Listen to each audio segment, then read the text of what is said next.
Would you be surprised to learn that on a given day, we make about 35 decisions? That's each and every day. Would it shock you to learn that when it comes to decision making, there is a whole process we need to go through in order to be effective? Even something simple like what jacket to wear has considerations and implications. But that's an easy decision.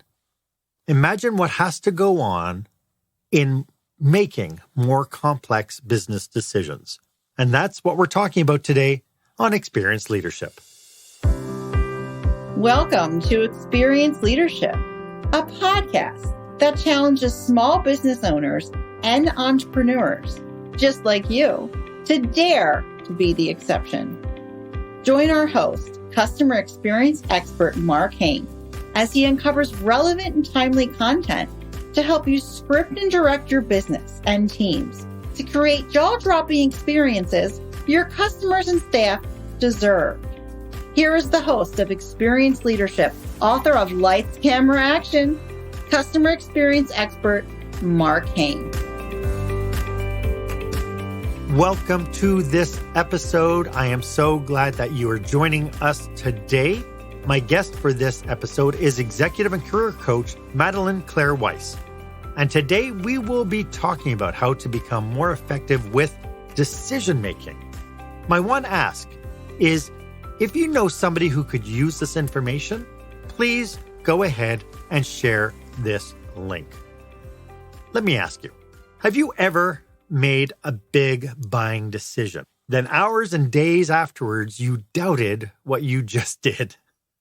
What about getting yourself all worked up about having to make a decision that you need to make, that you are essentially paralyzed, not being able to make that decision? What's going on? And that brings us to our question of the day. When have you felt amazingly comfortable about a recent decision that you made? That you felt really good about it? I'd love for you to share your process. What made the process effective? I'd love for you to be part of this conversation. Go ahead and share this episode on your favorite social media platform. Make sure that you hashtag it Experienced Leadership and then put in your comments. I am really thrilled to have today's guest along for the ride. Madelaine Claire Weiss is a licensed psychotherapist and board-certified executive career life coach. She is a co-author in the Handbook of Stressful Transitions Across the Lifespan and best-selling author of Getting to Great, G-R-E-A-T, the 5-step strategy for work and life. Madelaine is a former mental health practice director, a corporate chief organizational development officer, and associate director of the Anatomical Gift Program at Harvard Medical School. She has been featured on NBC, W4W Radio, Fox TV, and Talk 4 TV. Madelaine, welcome to the show. It's so great to have you. Thank you for having me. It's a pleasure to be here. And I've been responding to everything I've been hearing you say, so I can't wait to dig in with you. It's going to be wonderful. Before we get into today's topic, could you maybe tell us a little bit more about how you serve your clients? So I asked myself that question at some point. Everybody seemed to be doing so well, and I have such a diverse educational and experience background. And then all of my clients were all so different, one from the other, in age and ethnicity and occupation and gender and whatever. And I thought, what is working here? And that is when I looked for some sort of common denominator to all these differences, because who knows what I'm pulling out of my bag of tricks at any given time. It's such an interactive process.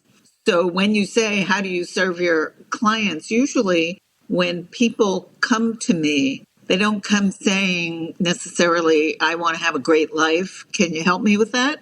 It's usually something a little more that they're in some kind of pain and they just want the pain to stop. So the G in that acronym for great is for grounding in the belief that it doesn't have to be like that.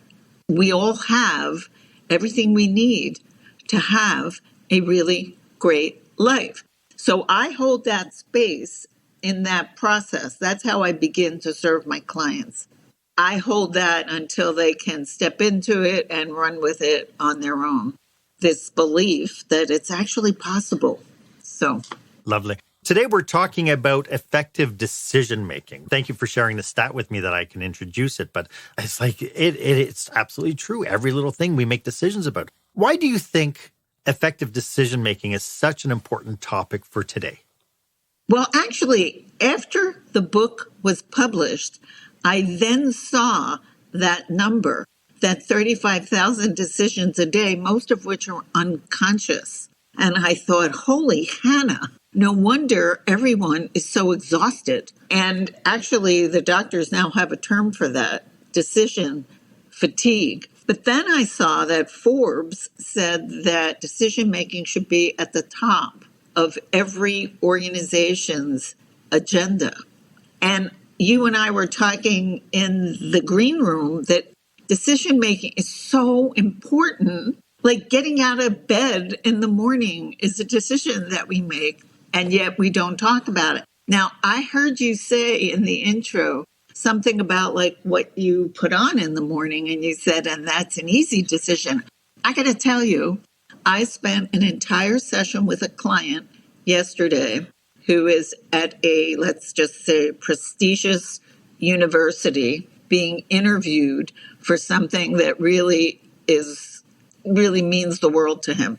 The interview was today. I saw him yesterday, and he couldn't figure out what to wear. He was going to be interviewed, and he was going to be on a panel discussion, and he's really young.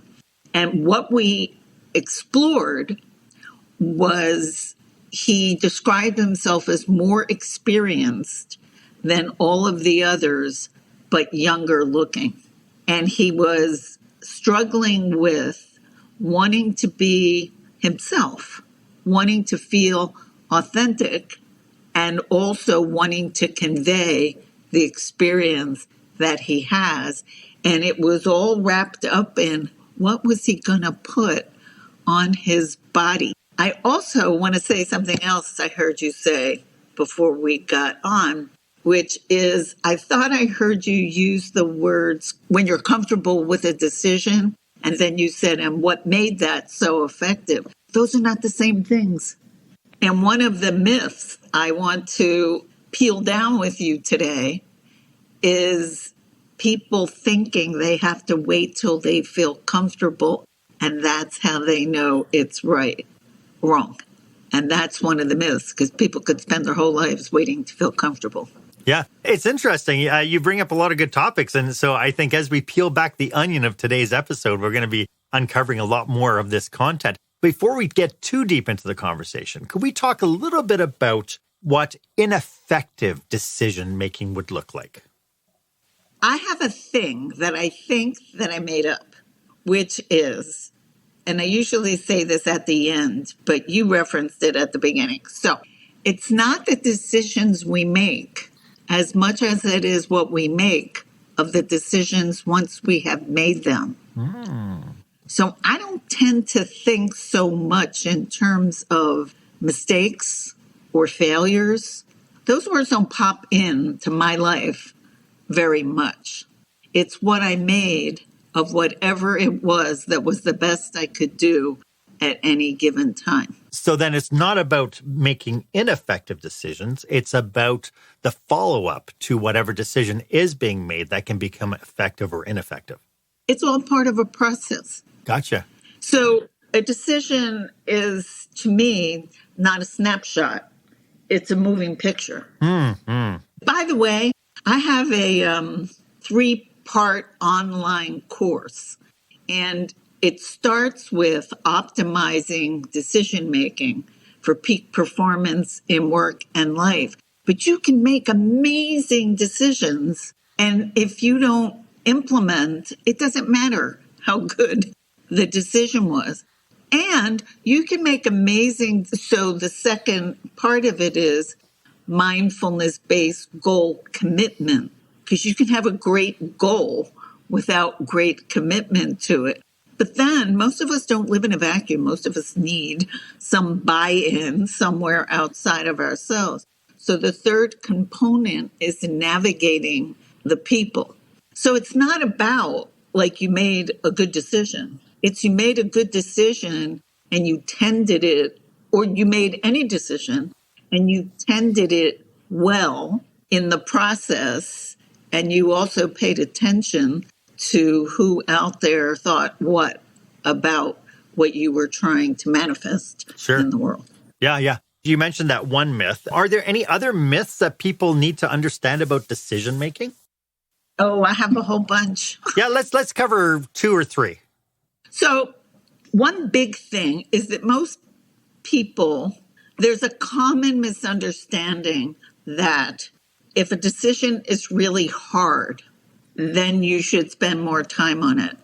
And there's something called Borodin's ass. And when I teach this course, I have a picture of a donkey. And the story there is this donkey is standing in front of, I've seen it, a bale of hay and a pail of water, but I've also seen it 2 bales of hay. And the donkey can't decide between the two because they both have a lot going for them. The 2 bales of hay look exactly alike. So the donkey has trouble deciding on that. Or if it's thirsty and hungry, which should it satisfy? And the moral of that story is that the donkey dies because it's paralyzed with indecision, as you referenced earlier.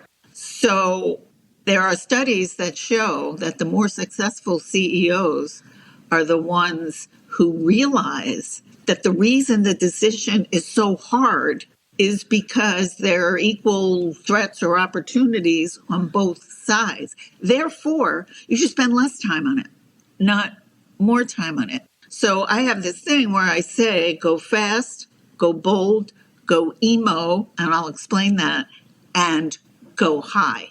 So the only people who are happy that you're dragging your feet on a difficult decision is your competition.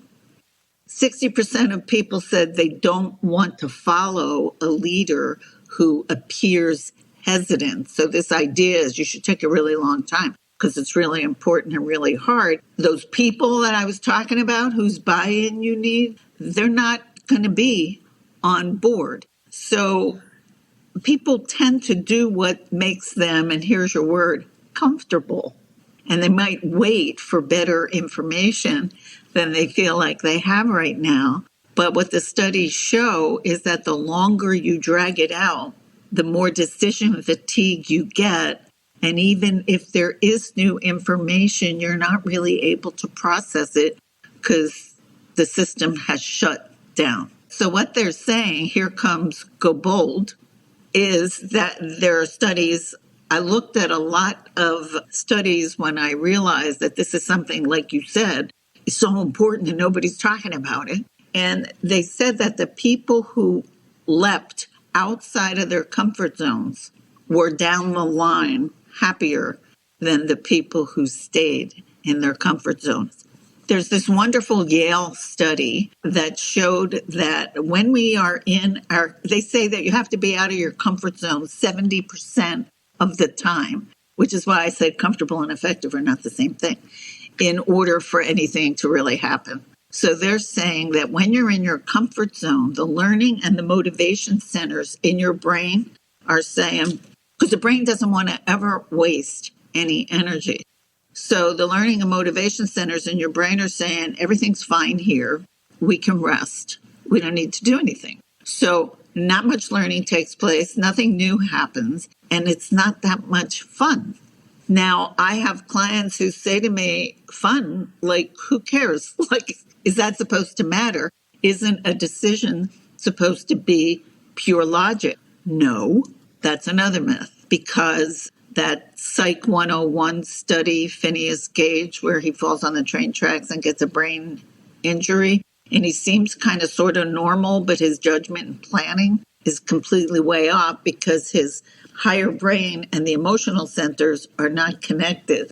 There's this wonderful story about a physician who had a similar brain injury and couldn't get dressed in the morning. So they'd lay out his pants this pair, this pair, this pair, this pair. And because of the disconnection between the emotional center and the cognitive centers, he had no preference. He couldn't experience preference, and he would just stand there. I don't know. And there are more recent studies that show that when that link is not linked up, that there is cognitive impairment in the areas of judgment and planning and all the stuff you really need for decision making. Now, we do not want the emotions to drive the bus, but we do want the emotions to feed that data.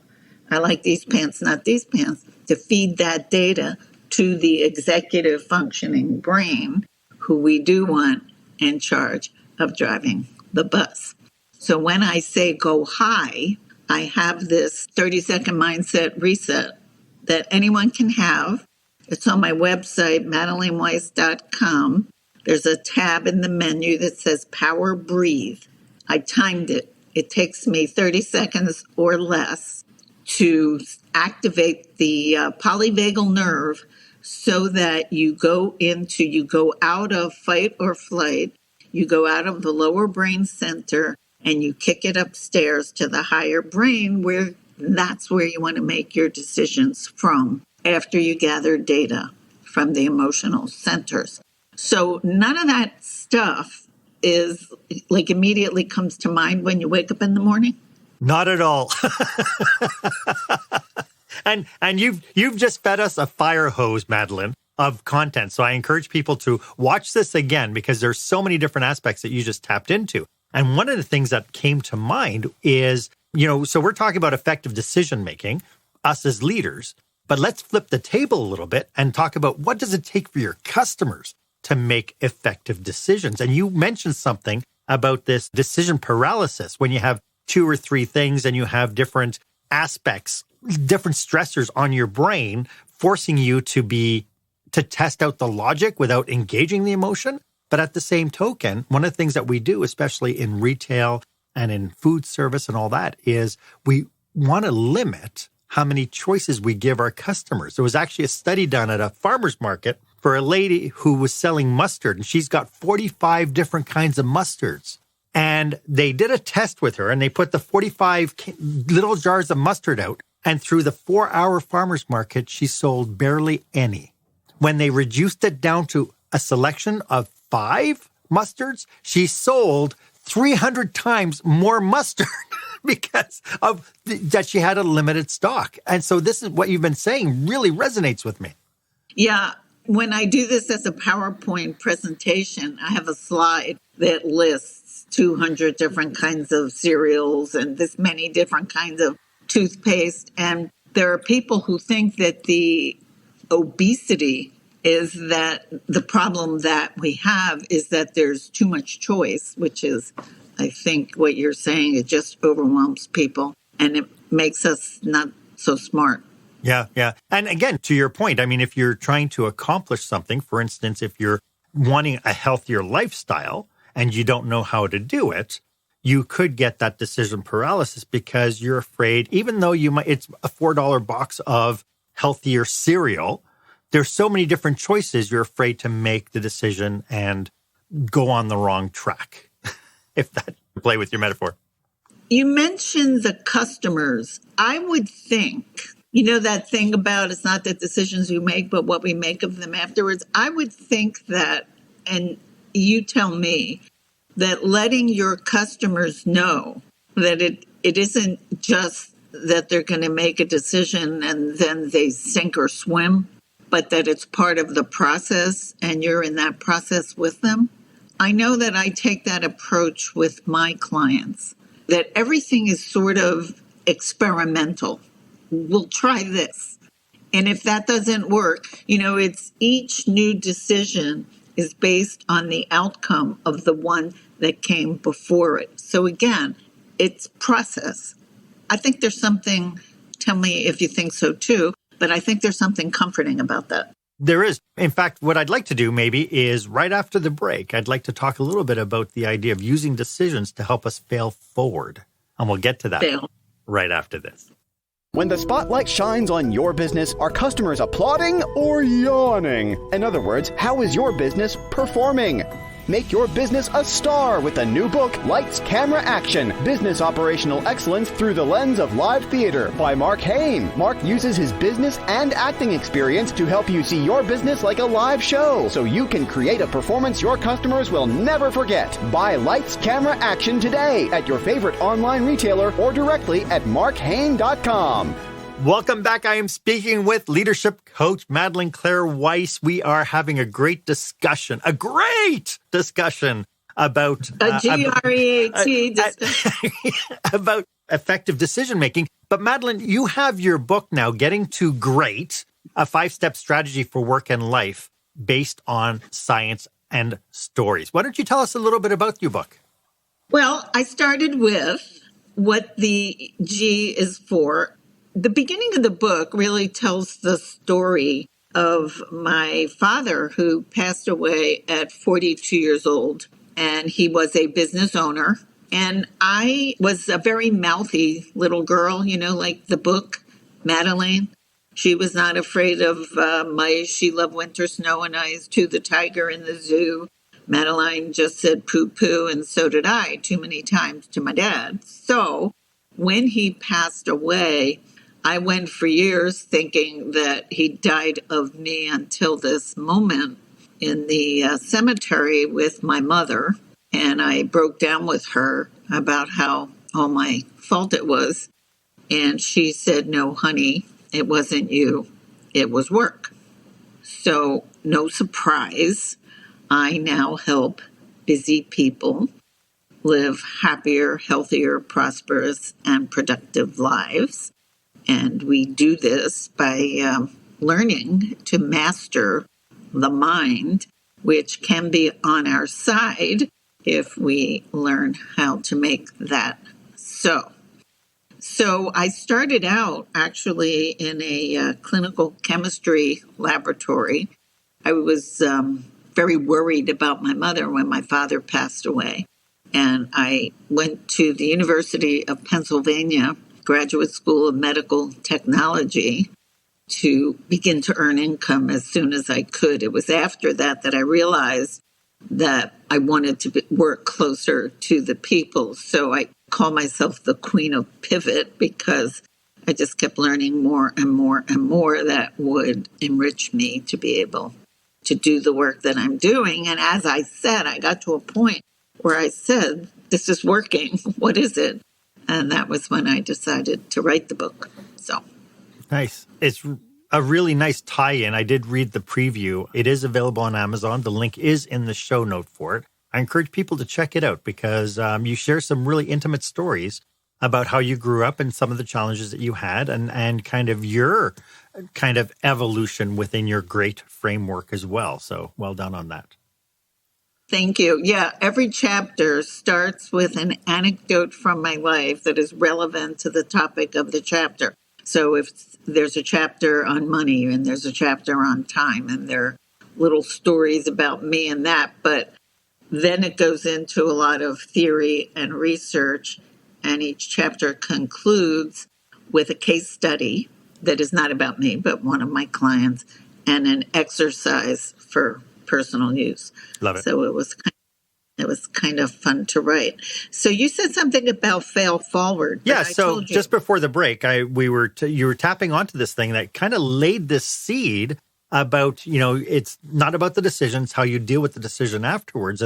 And we talk now about this idea that we should be encouraging people to take more chances, to fail forward more if we want to be innovative. And so where does the effective decision-making come into that? And what would your advice be to people who are watching this and listening to this when it comes down to the fear of failure?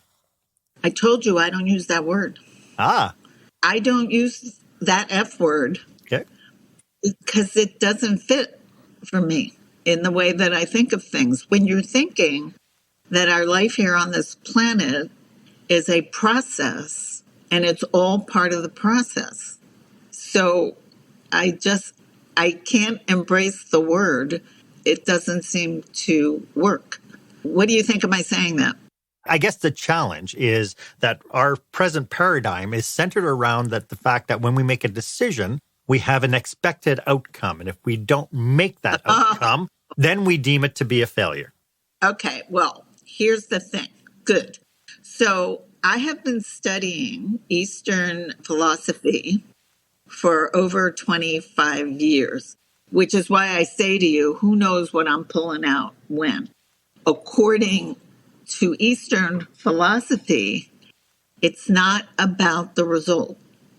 It's about the process and the journey.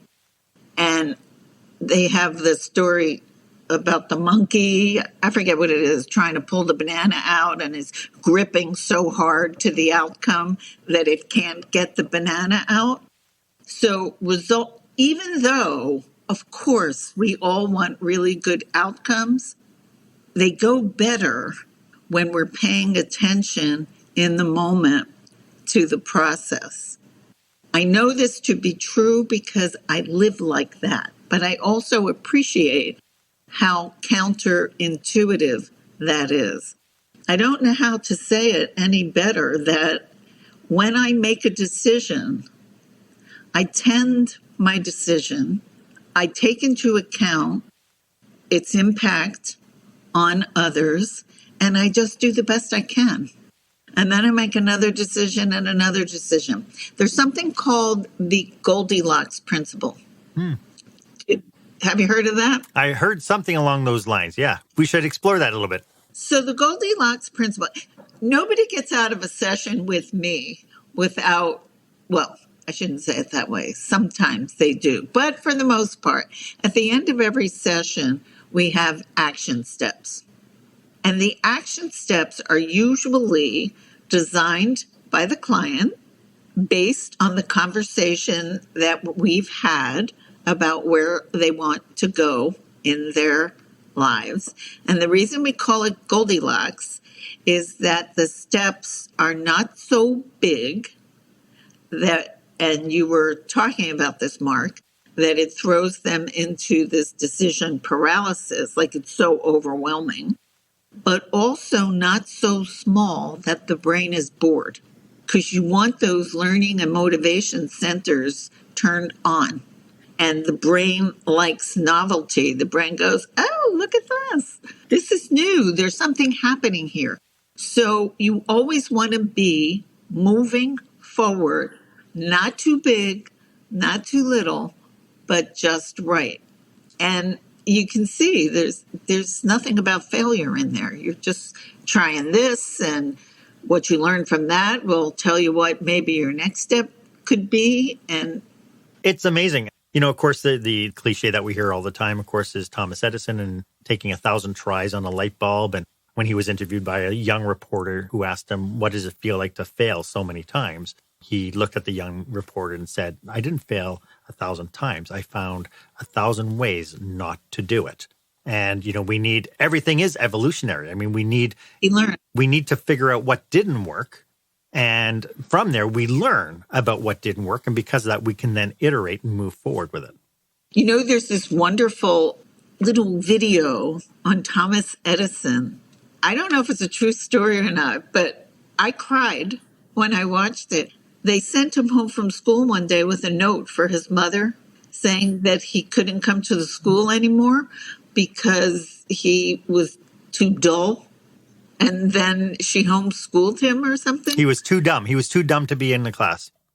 Right. And she told, correct me if I don't remember this right, she told Thomas that it was because he was too smart and they couldn't work with him because he was so smart. And look what happened. Yeah. It's amazing. You know, we have stories about this all over the place, right? We have organizations who are doing, you know, like Google's 20% time.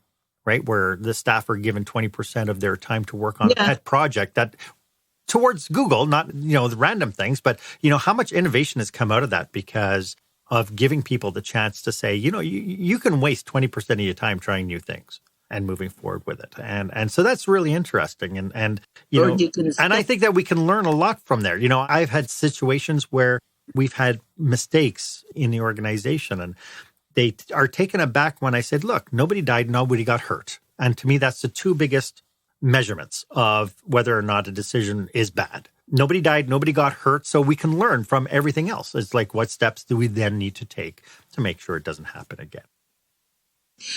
One of the first things I learned in business school 100 years ago was that people are rational. And if they don't seem that way to you, it's because you don't understand yet what they were thinking and what their intention was. That for the most part, and maybe this doesn't apply to everybody, and I'm fine with that too, but for the most part, people mean well. And when things don't work out, because we have so little control over almost everything, that when things don't work out the way we want them to, so we can learn, like Thomas Edison did. But I'm pretty forgiving. Yeah. Yeah. Well, it's like with anything, right? If you wanted to learn how to ride a skateboard, you wouldn't jump on a skateboard and be able to do the big half pipes and all that sort of stuff, right? Everything would come in with you learning to stand on the board first and iterating from that point on.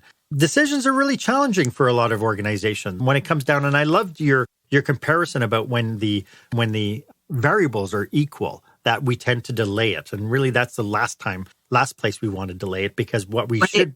But I know exactly what happens. I know exactly why we procrastinate in making those decisions, because we're waiting to see, okay, if everything's equal, let's wait a bit and figure out if there's something that shows up that we didn't consider before, and then we are paralyzed.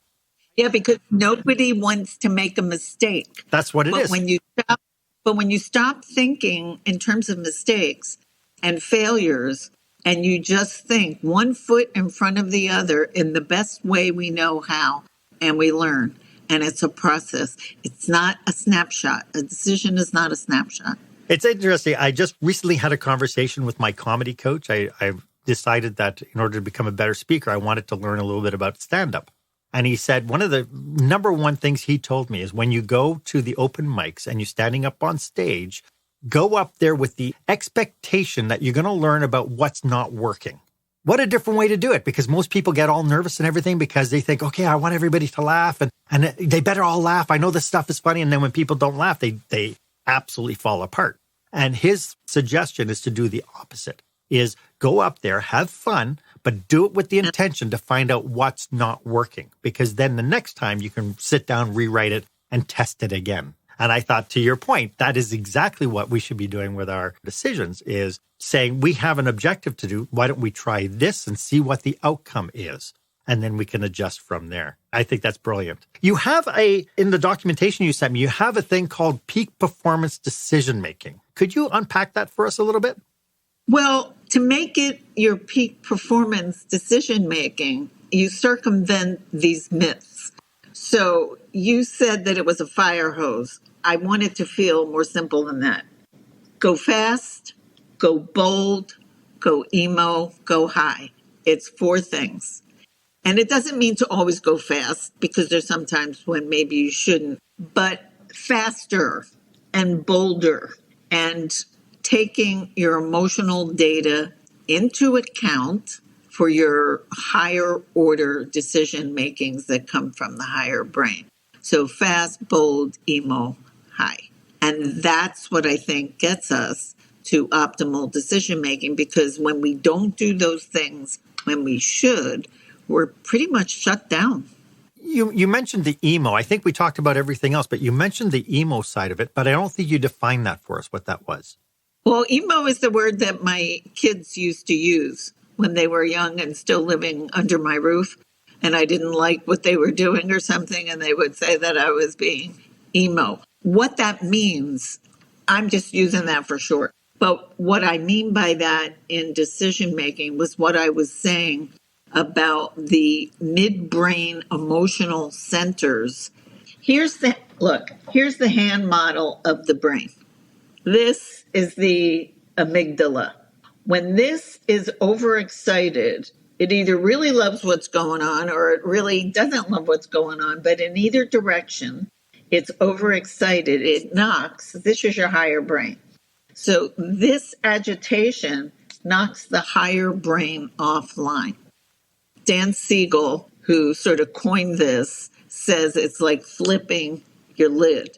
You're not thinking straight anymore. You have no access to your higher brain functions. You're just all emo, and you do not want to make decisions from here. So when you do that 30-second mindset reset, the power breathe, which again, you can get for free on my website, what that does is it integrates your brain. So these are connected. And this part can say to the higher brain, I'm freaking out right now because of whatever it is. And then the higher executive functioning brain can say, thank you for sharing. I got it from here. So then this is in charge. This is driving the bus, not this. But this has to be in communication. They need to be connected. So I can remember this client about 3 months ago, I guess it was, or something. And I said something about how did she feel about what this decision. And she said, my parents always told me I wasn't supposed to, it isn't about how you feel. It's supposed to be logical. And I'm like, oh my God, you know. That's why we have accountants. Oh, I just read a really great article on how people with, there's a 5-factor personality measures. It was actually my professor who designed that. And there's conscientiousness as one of those factors. And accountants are thought to be in that category somehow. And they were saying there are ways that even the people who are most conscientious, most up here in their heads, can be creative. Gotcha. By accessing. So that's why the emo is so important. Yeah. So for people who are tuning in, if they were saying, this is making sense, I need to adjust and get clarity on my habit of decision making, what would you say their next step should be? How do they clarify or move themselves in a direction that they're going to become more effective in the decision making processes?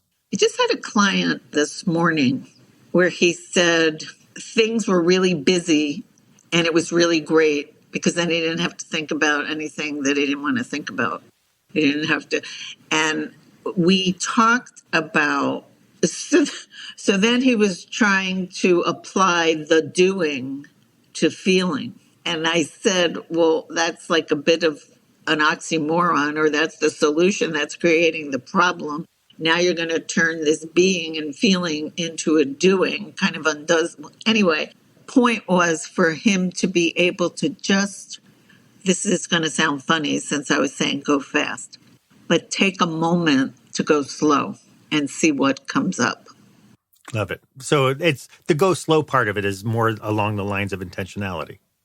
Yeah. Yeah. Yeah. To make space for that in one's life so that you can even have access to your emo. Love it. Because a lot of people are really good at making sure they don't have any connection to their emo. Right, right. So I'd love to get into some cautionaries about people adjusting their emotional decision styles and their habits, and we'll get to that right after this. Attention, meeting and event planners. Is your company or association planning a live or virtual conference, seminar, or staff retreat? Are you looking for a fresh, energetic perspective on what it takes to put on a jaw-dropping experience for your customers or staff? Book customer experience expert Mark Hain for your next group event. Past participants have said, Mark kept us in stitches while teaching us how important and powerful actually designing our customer experience can be. Read more testimonials and find out how Mark can serve you and your group at markhaine.com. That's MarkHaine.com. Welcome back. As you can tell, Madelaine and I are absolutely passionate about helping entrepreneurs and business managers just like you. If you belong to an industry association or an organization that is planning a conference, a leadership retreat, or just bringing people together and you feel that we could be of service, feel free to drop us a line or do a connection request. Our details are in the show notes. Madelaine, as we go forward, one of my biggest challenges when introducing new concepts or any concepts to anybody is the idea that this becomes kind of the mantra of the month or the focus of the month. And I find that there are a lot of people out there wanting to go quickly by putting Band-Aids on stuff. If you unpack this a little bit as far as people kind of understanding that they have to do some work within the confines of being more effective at decision-making, what kind of cautionaries would you offer? Well, I don't think that there's a cookie cutter approach to any of this. For example, today in speaking to a client, I heard myself saying to him, a lot of times we're trying to help people anchor in the present moment because the mind wanders 70% of the time. And usually it's in the past regrets or future worries, and it's important to be in the present.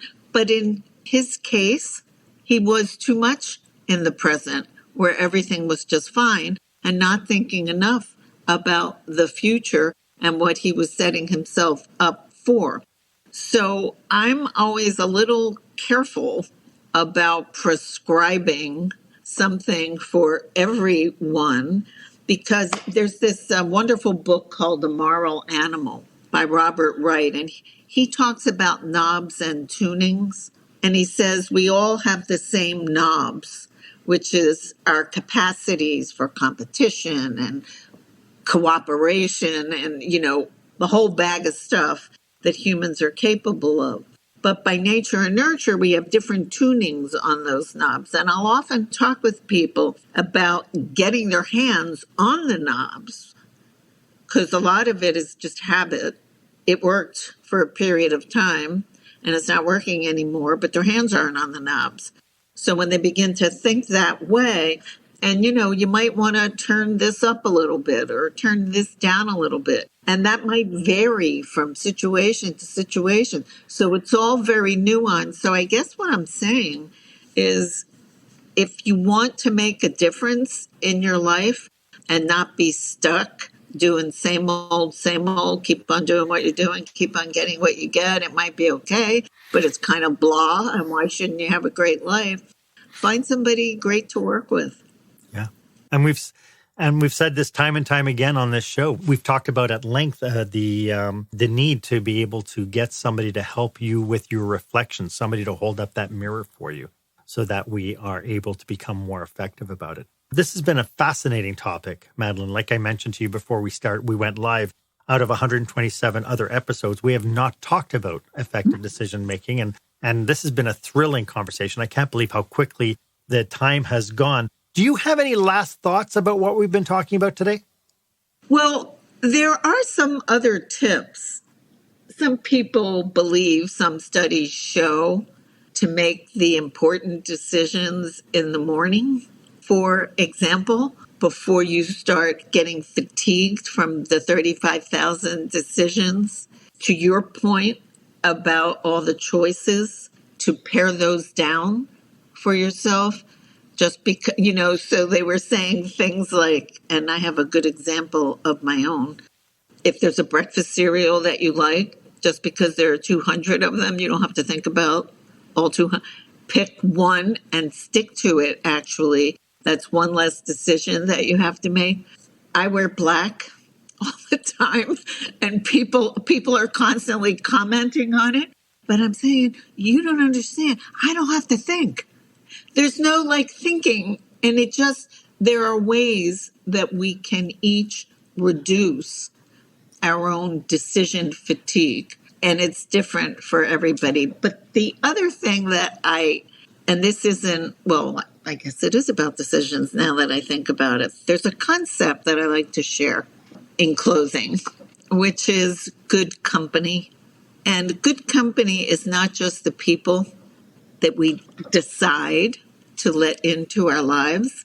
It's the food we eat, the wine we drink, the books we read, the music we listen to. I'm going to put a line under this. The thoughts we allow to exist in our heads. And then the people our lives. And those are decisions. They may not be conscious. They may not be as conscious as they could be, and they can be more conscious decisions, and they really impact the quality of our life and living. Love it. I love it. Madelaine, thank you so much for sharing your passion, your expertise with us today. Could you just remind everybody one more time how they can get a hold of you if they want to use your services? Everything's on the website. So just go to MadelaineWeiss.com, and you're going to have that spelled out because it's kind of a quirky spelling. I always thought my mother spelled my name wrong. So MadelaineWeiss.com, and you'll see the online courses there. The freebies are all there. How to get in touch with me is there. And I would love to hear from any of you. My clients do great, and it's just such a pleasure for me. Madelaine, this has been brilliant. Thank you so much for joining us today. Why don't you let me know if this was of value to you? As always, my offer stands. If you would like 30 minutes of my time to brainstorm your business with you and your team, feel free to book yourself on my online calendar. The link is in the show notes. It's the one that is marked meetwith.markhane.com. It would be my absolute honor for me to be of service. While you're at it, why don't you go ahead and leave a comment or review about this episode? I'd love to get your feedback. Was this of value to you? Or even better, do you have any topics you would like me to cover on this show? Because the world is filled with great experts just like Madelaine. I'd love to be able to reach out to people based on a requirement or a need that you might have. Thank you so much for joining me today. My name is Mark Hane. I hope you stay safe, stay healthy, and I hope you dare to be the exception. Thank you for joining us this week on Experience Leadership. Make sure you visit markhane.com for a full directory of available episodes. While you're at it, if you found today's content valuable, please share it and tell your friends about the show. As Mark says, knowledge is power, but only if you share it. Be sure to tune in each week for the newest episode. Please stay safe, stay healthy, and dare to be the exception.